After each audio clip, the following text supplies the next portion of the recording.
ভবিষ্যৎবাণী সম্পূর্ণ হয়েছে। মানে যে যিশু জেরুজালেমে প্রবেশ করছেন আর দাউদের সন্তান, এটা প্রমাণিত করার জন্য এখানে মথি তার সুসমাচারে আমরা দেখতে পেয়েছে।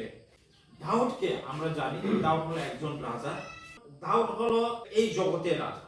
কিন্তু যীশু খ্রিস্টের রাজা তো এরকম না। রাজার বংশ মানে রাজার বংশতে জন্ম নেই, এটা সঠিক।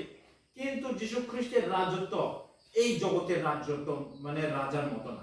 মানুষের কাছে শান্তি দেওয়ার জন্য রাজা, মানুষের কাছে সুখ শান্তি দেওয়ার জন্য রাজা, মানুষের কাছে পরিত্রাণ দেওয়ার জন্য রাজা। এখানে এই জগতের রাজা যতটুকু আছে এটা তুলনা করা যায় না যীশু খ্রিস্টের সাথে। কারণ যীশু খ্রিস্টের যে রাজা বা রাজত্ব আলাদাভাবে এখানে আমরা দেখতে পেয়েছি। যীশু খ্রিস্টের রাজত্ব হলো অনন্তের জন্য, এটা শুধু কিছুক্ষণের জন্য না। আমরা মানে দেখতে পাই যে যখন এই জগতের রাজাগুলো কিছুক্ষণের জন্য তারা মানে রাজ সিংহাসনে বসে, এখানে এরকম না। যীশু খ্রিস্টের রাজত্ব হলো অনন্তের জন্য রাজ সিংহাসনে বসে।